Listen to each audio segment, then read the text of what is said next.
అది ఒక అందమైన అడవి.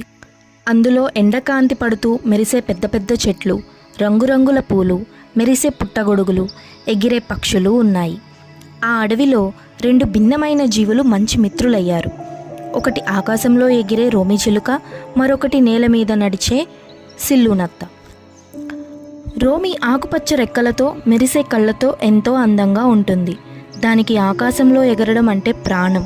రోజూ చెట్ల మీద నుంచి కొండల మీదకు ఎగిరేది.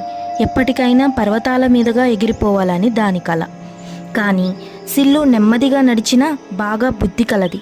అంత అందంగా లేకపోయినా అది చాలా తెలివి కలది. గింజలు, చిత్తు ఆకులు, మట్టి వాసనలు, వాన చినుకులు ఇవే సిల్లు ప్రపంచం.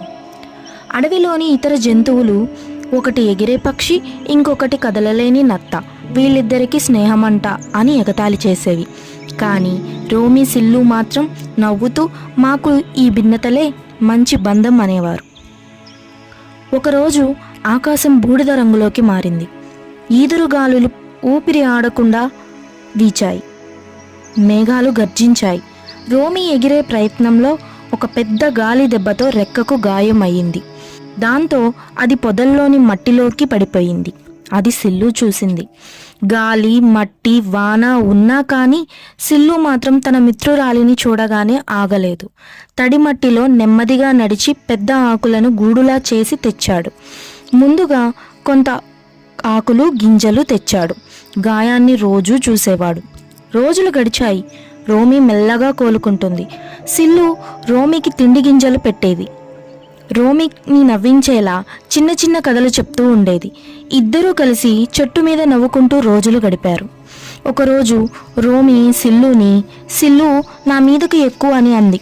సిల్లు ఎక్కింది. రోమి ఎగురుకుంటూ సిల్లుని ఆకాశంలోనికి తీసుకువెళ్ళింది. ఆకాశంలో తొలిసారి సిల్లు అడవి మొత్తాన్ని పైనుంచి చూసింది. చెట్లు చిన్నగా కనిపించాయి. నదులు పట్టులాంటి అల్లికలా కనిపించాయి. ఒకరు పైకి ఎగిరే పక్షి, మరొకరు నేల మీద నడిచే నత్త. కానీ వాళ్ళ బంధం మాత్రం ఆకాశం, భూమి అంత గొప్పది అని అందరికీ తెలియజేసేలా చేశాయి.